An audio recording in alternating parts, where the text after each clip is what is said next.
Okay, so welcome again to this live webinar. So this is by SGX Academy, and the title is Are Manufacturing Stocks on the Cusp of a Turnaround? Okay, I'm your speaker, James. All right. For these manufacturing stocks, right? So later on, you will see that we are not just talking about semiconductor, or those kind of real manufacturing stocks, because according to IH, okay, SGX IH index, they also cater this manufacturing index to other sectors as well. So like for example, F&B manufacturing is also part of manufacturing industry as a whole. All right. So before we kick off the slides, if you want to keep abreast of the Singapore securities market, you can scan this QR code, or you can just search SGX Invest on the Telegram. Okay, you can go to your Telegram app, search for SGX Invest, and you can also join the SGX My Gateway newsletter. Okay, so there are two QR codes you can scan. All right, first one is for the Telegram, the other one is for the newsletter. So I myself, I always keep updated with these two channels, communication channels from SGX itself. All right. Okay, before we kickstart, also another quick disclaimer, right? This is the whole presentation is for just it's not any personal advice. Okay, please do your own due diligence. All right. Okay, so for those who are not sure who I am and things like that, all right, so let me just do a quick roundup of myself. Okay, I have been ex-journalist or writer for many publications, all related to finance. So the now is no more in existence, Full.sg, right, used to be very popular, right, in Singapore. Okay, Dollars and Cents, Yahoo Finance, and Investor One. Right, so I have also taken up some these skills, the certs, which is a ACLP cert, and also become a skills future trainer as well. So right now I'm also a SGX Academy trainer. That's why you see a lot of my webinars coming up. All right, so hopefully I will be conducting more of SGX Academy webinars.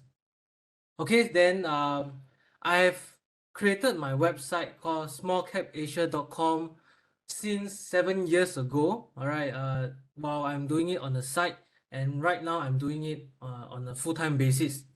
And I also started my own YouTube channel called Invest Kaki. So you can go to YouTube and search for Invest Kaki. So if you want to follow me on YouTube, all right, you can scan this QR code as well. Okay, if you're using the computer, if you're using your mobile phone and having lunch and watching the webinar itself, you can go to this link, bit.ly/sub-invest-kaki. If not, you can just straightforward, you go to YouTube and search for Invest Kaki. All right. So these are some of my past videos that I've done. National Day, 7 Singapore stocks, Comfort Delgro, 15-year low, all right, the US bank stocks versus Singapore bank stocks, and the retail REIT. So along the way, I've already come out with a lot more new videos. If you go to my YouTube channel, you can go and check it out. So things like there are a lot of new videos like the 7 Singapore stocks near 52 weeks low. Okay, why we go for dividend stocks instead of REITs, the latest one, all right, and things like that. So if you want, you can go to my YouTube channel and follow me there. All right. Okay, let's go to our agenda today. Okay, first of all, let's do a quick introduction on the manufacturing sector in Singapore. Okay, and then I will show you what the latest developments and why it is showing us, some positive signs of a turnaround. And I'm gonna do a more in-depth analysis of IH Singapore Advanced Manufacturing Index. So if you are not aware of this is quite a good way to get stock ideas, especially in the manufacturing sector. And you can see the institutional flows, you can see how they have performed and things like that. Okay, so later on I will dive more into that. And of course, I'm gonna not let you down. I'm gonna share with you 3 manufacturing stocks that are on my watch list today. Okay. Okay, so without further ado, let's do the quick introduction. Okay, so for Singapore itself, manufacturing is actually a large part of our GDP. In fact, it constitutes 22% of our Singapore GDP in 2021. All right, so that is like 1/5, more than 1/5 of the whole Singapore GDP. Okay, and our national what you call that, manufacturing output of in the manufacturing industry, right, constitutes to 372 billion. So that is a crazy amount, right, if you think about it. Okay, so that is per year, right, per year basis. And the government has a very clear aim. They want to grow the manufacturing value added services, all right, or all the goods and services by 50% from 2020 to 2030. So in 10 years time, they want to bring this output to more than 50%. In fact, they launched this industry transformation maps. In short form, we call it ITMs for 5 sectors. Okay, within this advanced manufacturing and trade cluster. Okay, the aim of this, right, from the government point of view, is to evolve our local workforce, right? From like they always say like, oh, manufacturing is like very mundane. You just day in day out and do the same thing, wiring and things like that. But they want to transform this whole workforce into a white collar one, all right, and adopt all these industry 4.0 technologies, which will put us ahead of all these transformation going on in the world. So especially when you think about it, AI is coming up. Okay, electric vehicles, low carbon, 5G, etc. So all these are up and coming circular trends that we will need to tap on. If not, we will get redundant, all right, as the years go by. So that is a very clear aim from the Singapore government, okay, to transform us into an industry 4.0. And if you look into the government's website, all right, so they actually specify all these 5 sectors. So the first one is electronics, okay. Second one is precision engineering. Third one is energy and chemicals. Fourth one is aerospace manufacturing. So you think about it, aerospace is like building of the aeroplanes, or you doing maintenance, or even the ST engineering part, okay, whereby they do all the aerospace stuff. And then the last part is being a leading logistics ecosystem. All right, so now let me showcase more of these 5 sectors, okay, by clicking on this infographic. Okay, let me share on the infographic.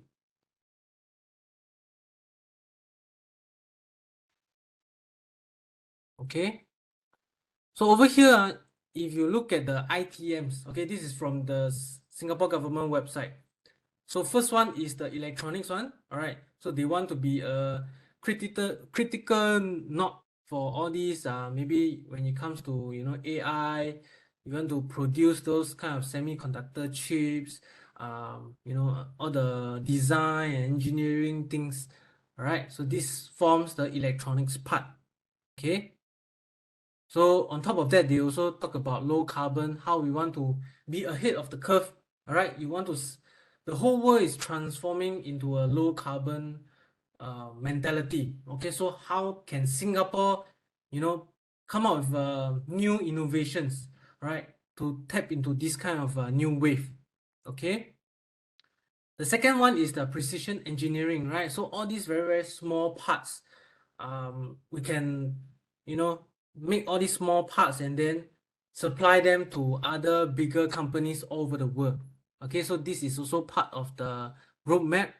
Okay, and you can see here they want to do Industry 4.0, robotics, lasers and optics and things like that. Okay. The third one is energy and chemicals. We all know that, Tuas area, we have a very big area just for all the refineries, the chemicals and all that. So on top of that, right, so we want to become a sustainable energy and chemicals hub.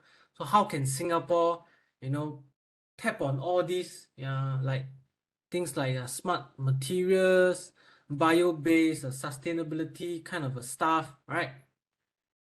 So they want to also create new job opportunities, partnership with A-Star and things like that. Okay, so aerospace.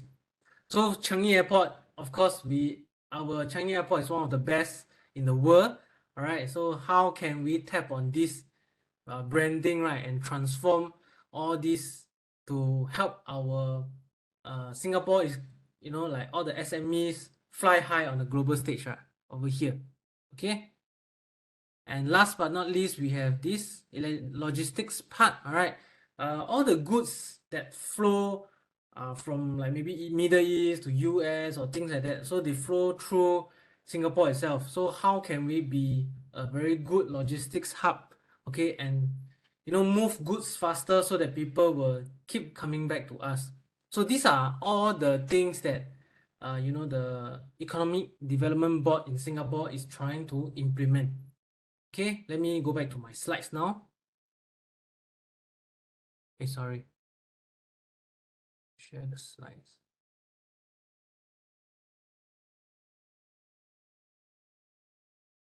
Let me come back. Okay, how come it's not showing? Give me a moment. Share this.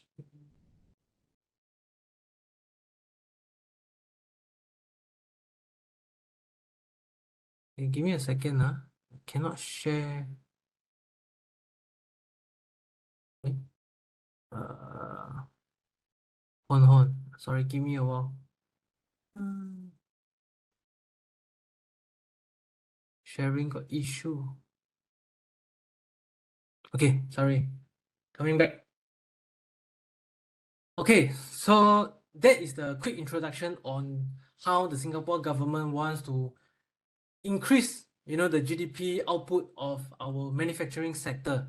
So let's take a look at the latest developments, all right, from the macro point of view. Okay, so we all know that manufacturing is capex intensive, right? You need to put in a lot of money, a lot of capital, developing the machines, coming out with new innovations and things like that. Okay, and on top of that, manufacturing is actually shaped by the global trade trends. If you think about it,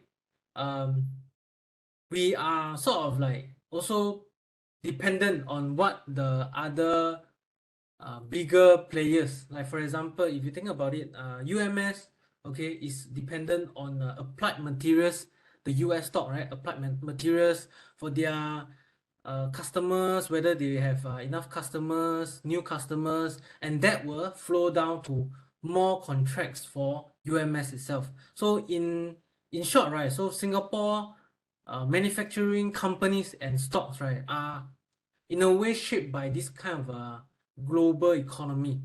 And on top of that, also another point to note is about the foreign direct investments.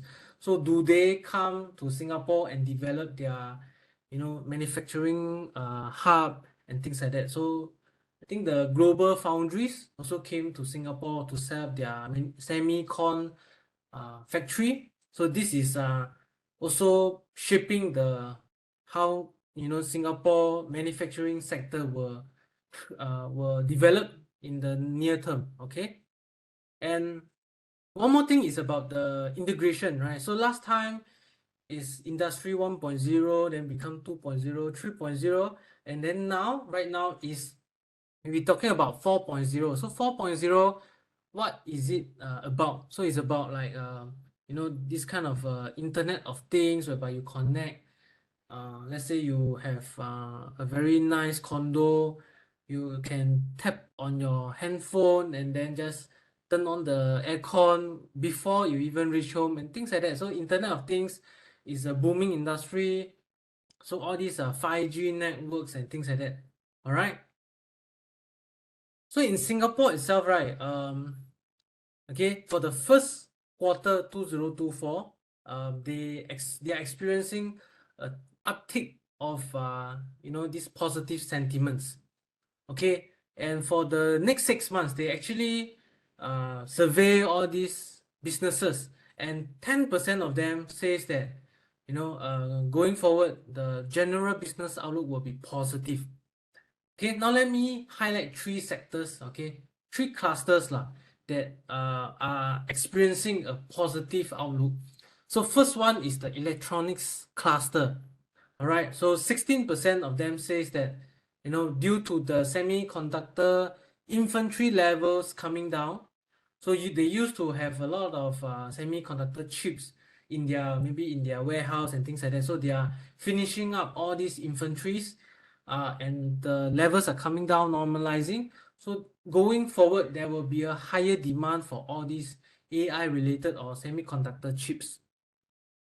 The next one is transport engineering. So 14% says that okay, is a positive outlook due to the robust orders from oil and gas sector, the renewables. So when we think about renewables, it's like low carbon or say this kind of Semcop industries, okay, whereby they are doing a lot of sustainable developments all over the world, right? So these are part of the renewables industry. And on top of that, aircraft maintenance, okay, from the strong travel demand. So when you have a lot of traveling done by the airplanes, right, you will need maintenance. So aircraft maintenance will benefit from this strong travel demand.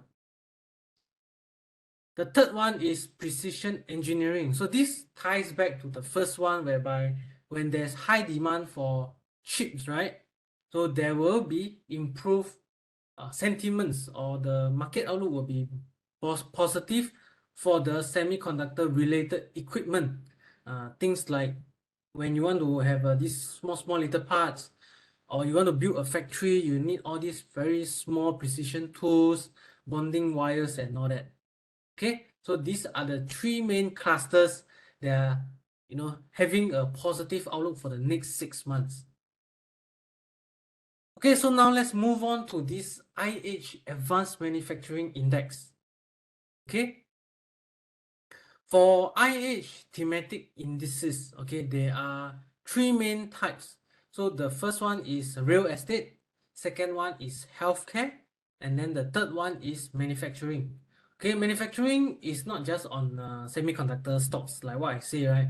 So the index actually comprises of sectors like business services, consumer cyclical energy, healthcare, okay, industrials, technology, and more.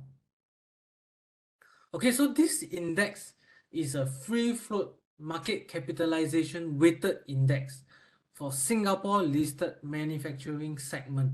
Okay, and so what are some of the criteria that goes about selecting the constituents inside this index? Okay, so first of all, only stocks lah. You cannot have this kind of maybe bonds or whatever inside this index. So only Singapore stocks. Second one is that the stocks have to have a minimum free float of 20%. So you don't have those kind of stocks that maybe going to be delisted soon because the free float is below 10% and things like that. All right, and they have to have a minimum daily traded velocity of 0.06%. How you calculate that is to take the daily traded value divided by the free float market cap. So if you are interested, you can go and Google about this daily traded velocity. Okay, I'm not going to dive too much about that. Okay, so this is interesting. So you have to be RBIC's level 6 sector. So if you look at this example here, okay, when you think about Apple, okay, Apple, there are a lot of segments, okay, under it. like one part is the iCloud, the iPhone, iPod. So level 1 is a very generic one. Level 1 is technology. Then level 2, okay, maybe iPhone is hardware already. iCloud is software and consulting. So you move on, you go progress throughout the levels, they will become more and more granular. And level 6 is the most specific one. Okay, so Apple Music becomes a media download and streaming digital content sites. Okay, so stocks that fall under this manufacturing index has to have their industry right in the level 6 sector. Okay, so more than 40% revenue has to be generated from the relevant index team. Okay, so just 40%. So if you see stocks like maybe you think, oh, maybe it was maybe only 50% manufacturing, but the other 50% maybe services. Yes, it can still fall under this index. All right. And the threshold of this 40% revenue generated, right, is lower to 30% for the existing stocks itself. Okay, so this index is reviewed semi-annually in March and September. Okay. So all these they call it super sectors lah, right? There are 8 of them inside this index, so constitute to things like F&B production, consumer products, energy, healthcare. Okay, so you can see actually F&B production is a big chunk of this index. It comes up to 16%. So on the top of my mind, what can be F&B production? All right, things like you know the F&N, they all do all these drinks. There's Food Empire, whereby you manufacture all the snacks. QAF doing the gardenia bread. So all these are under this food F&B production. Okay. So this is how you can think about it from top to bottom. So let's say, take for example, for instance, if you are banging on the turnaround in the manufacturing index, manufacturing sector, okay, so you can see this index. So what are some of the stocks that fall under this particular sector? Then you can go in and find out what are the stocks, and then you do more research on the specific stock itself.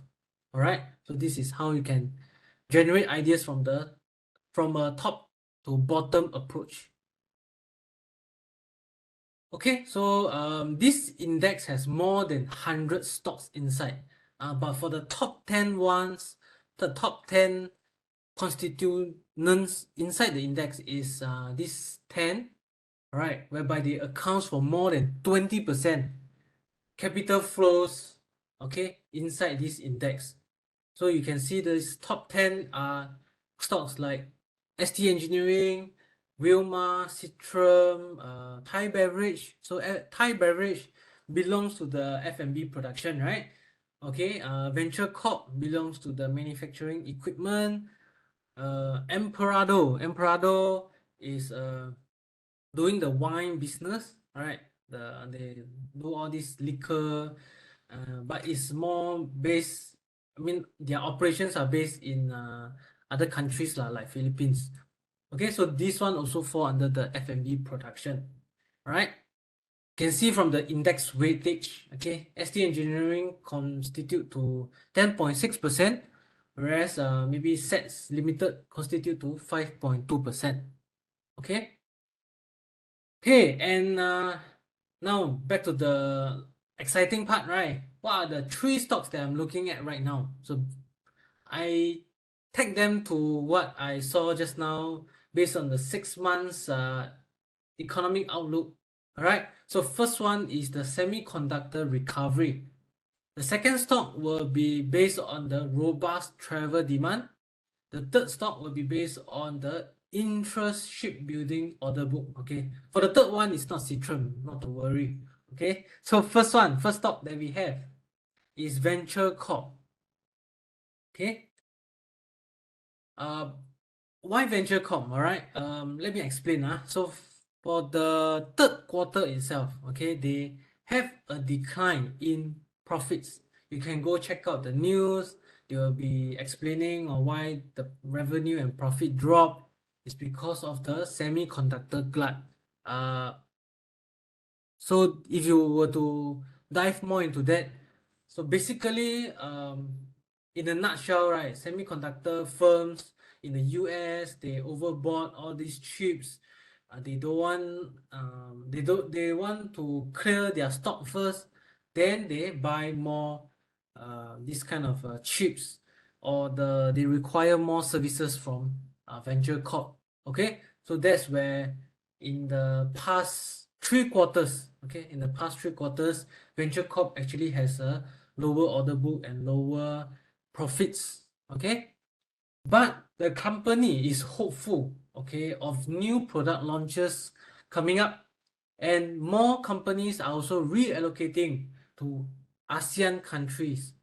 Okay, if you think about it, the US and China trade war, so all these the fight, the trade war fight, is resulting in more other global companies, be it US or Europe, they are reallocating their factories to ASEAN countries like maybe Vietnam, Malaysia. Malaysia has a lot of factories. Okay, in fact, they are, the semiconductor in the industry or the stocks in Malaysia itself is very robust, very vibrant, because a lot of these global companies keep going to Malaysia because they can tap on Singapore, but they have maybe their workforce majority is in Malaysia itself. Okay, and analysts are upgrading venture corp based on the customer's revenue guidance. So what do I mean by that? So venture corp has a lot of customers based in the US. Okay, so for example, if you take a look at the picture here, Broadcom is one of them. So they are guiding for revenue growth for the fourth quarter, a jillion. Okay, also seeing EPS growth, earnings per share growth of 30% for 2024. So next year, Fortive, Medtronics, Philip Morris, the tobacco company, right, are all seeing revenue growth, either quarter on quarter or the upcoming year. So a lot of these customers from venture corp, they are seeing revenue growth going forward. So what will happen? They will take more orders from venture corp, and that is where venture corp will have a turnaround and subsequent recovery in revenue. All right, and so when I look deeper into venture corp, I also notice a few positive things okay, so first one is the stepping up of the share buybacks. You can see from the share buyback chart over here. Okay, this is sourced from shareinvestor.com. Right, they have been doing some share buybacks in August, since August 2023, when their share price came down from around $18 to $14 and all the way to maybe 11 plus. So they have been doing share buybacks, and for example, in 13 October 2023, they purchased 100,000 shares at $12.17.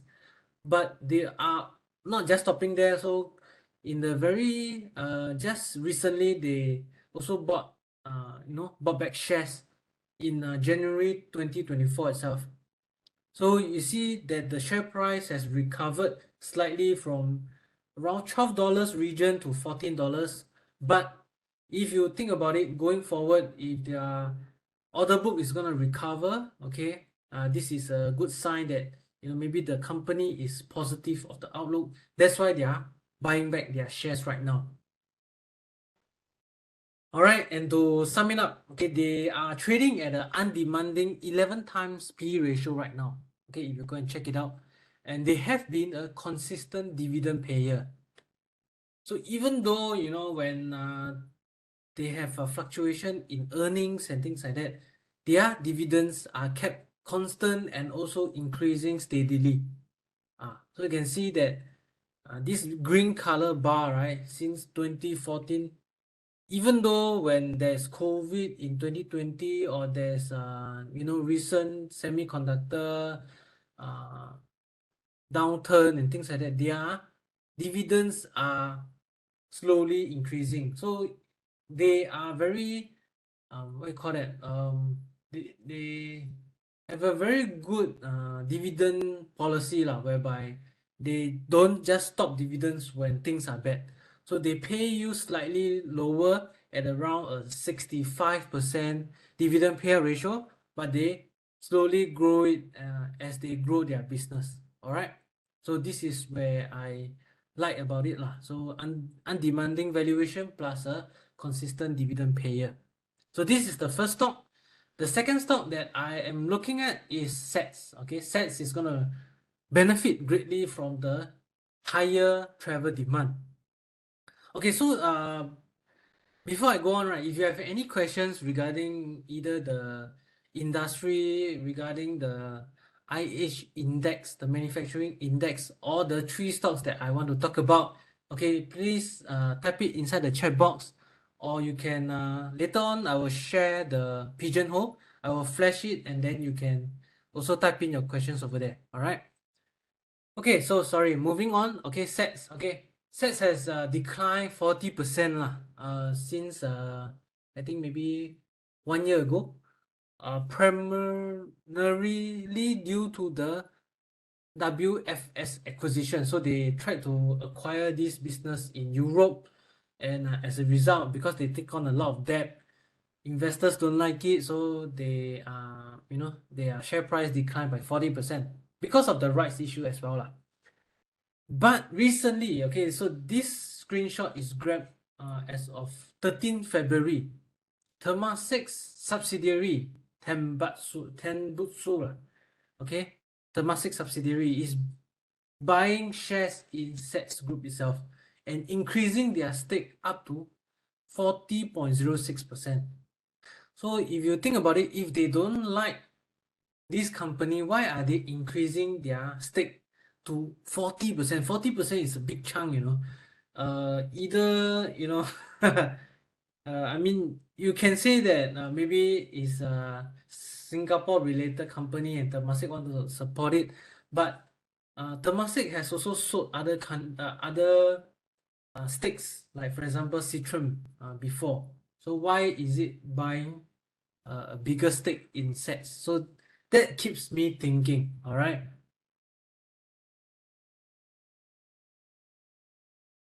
So I decided to look at their financial statements. Okay, so from this chart itself, you can see their revenue, whereby the blue color chart, okay, they have been very constant, I would say, because they maybe operate a very resilient kind of a business, food catering, doing ground handling. So their revenue doesn't increase much over the years.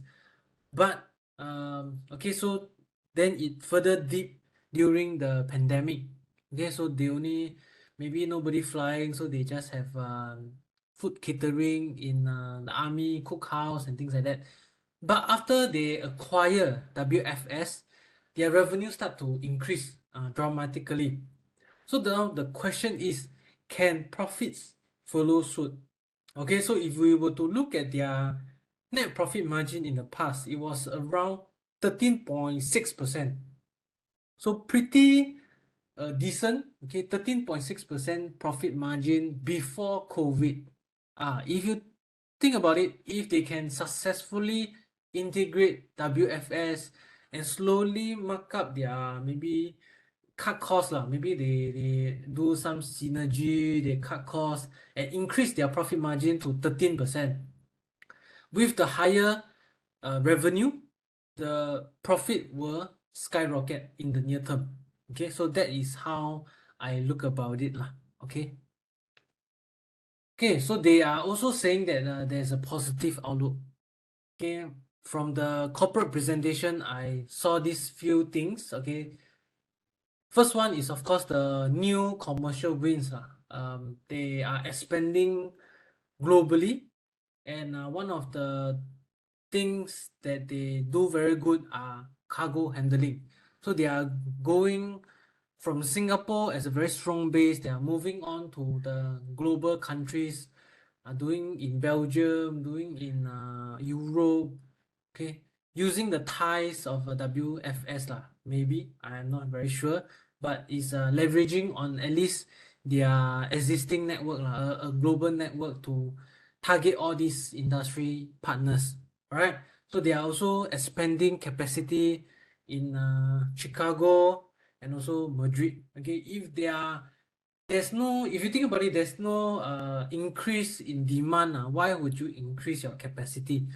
So maybe the management is looking at a very bright outlook, at least in the near term, or going forward in the middle term. They are very positive that there will be demand for this higher capacity.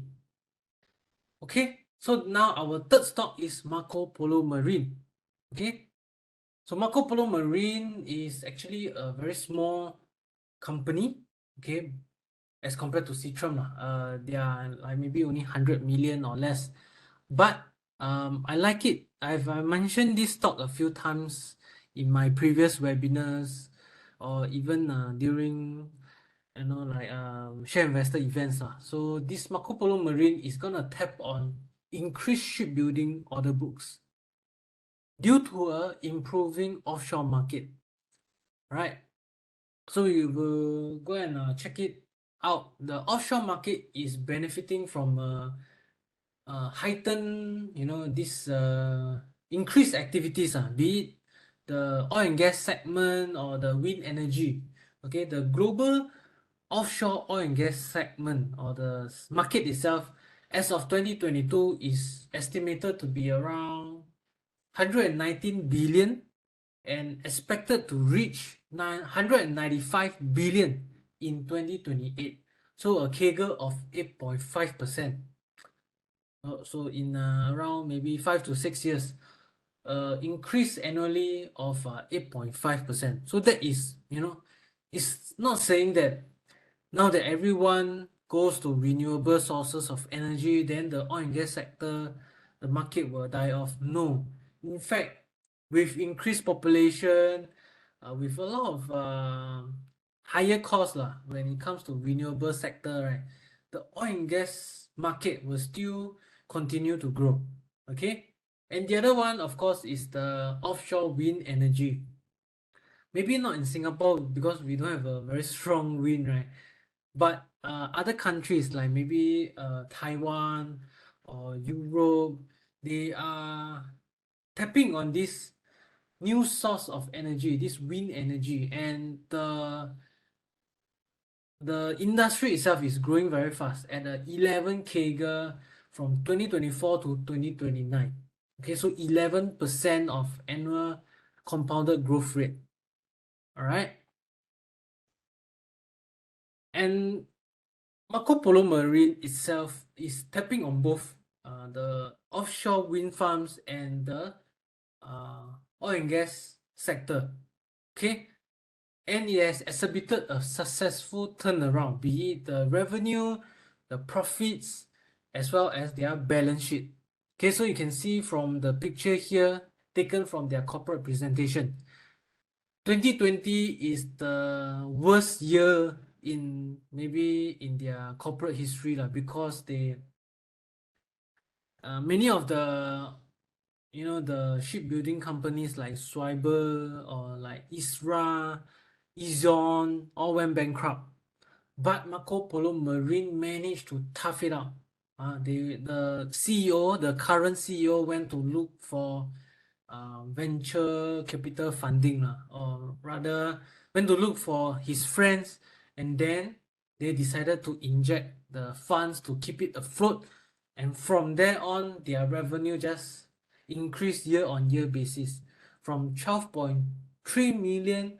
Right now the second half is already 71 million, so around 6 times increase, right, in just 3 short years. So revenue, apart from revenue itself, you can see their operational EBITDA, okay, from 1 million to 43 million, 43 times growth. And the balance sheet, last time they are very heavily in debt, but now they have turned into a net cash company with 60.8 million. Okay, and on top of all these very strong financial numbers, they also says that okay, they are very optimistic of the upcoming growth prospects with ship chartering growth powered by the Taiwan offshore wind farm market, the oil and gas markets, and also they have expansion in shipyard operations from all the shipbuilding and ship repair. Okay, so all in all, like everything is very positive for this company itself. Okay, on top of that, I also want to highlight that the company, if you take a look at their shareholdings, okay, the top 20 shareholders, it seems like they are they are in good hands because the CEO and the CEO's sister, okay, so Sean Lee and Lily Lee, okay, they both own around 4.2% of the company itself. On top of that, if you were to look at their recent insider transactions, so this Mr. Teo Jun Xiang, all right, so he's actually the son of Super Group. Okay, so he has this fund called Apricot Capital, which owns 16% in Marco Polo Marine. So he's also buying shares himself, okay, as an individual, buying shares periodically from May to July, October, and December. So you can see that his purchase price is not very far off from the current share price. And last year, May 2023, the CEO also purchased shares in the company himself at around 4.4 cents. Okay, so he bought 1 million shares at 4.4 cents. Okay, so now to conclude the whole webinar, all right, we have okay, so the manufacturing sector, if I were to look at it, yes, it is on a turnaround, okay, because companies, the SMEs, be it the SMEs or the big companies, are positive of a recovery in the next 6 months. Okay, on top of that, all right, with all this industry 4.0, the government is also supporting this transformational shift. And if you look at budget 2024, they are also supporting by having tax breaks, they sharing roadmaps on how they can help out these manufacturing stocks. And then last but not least, I have also shared the 3 stocks on my watch list. The first one is Venture Corp, second one is SGX Group, and the third one is Marco Polo Marine. Okay, so the 3 of them are expected to tap on the different benefits from the different sectors. Venture Corp is the semiconductor recovery, SGX Group is a robust travel demand, and Marco Polo Marine is to benefit from the oil and gas and the wind farm markets, as well as the increased shipbuilding order books.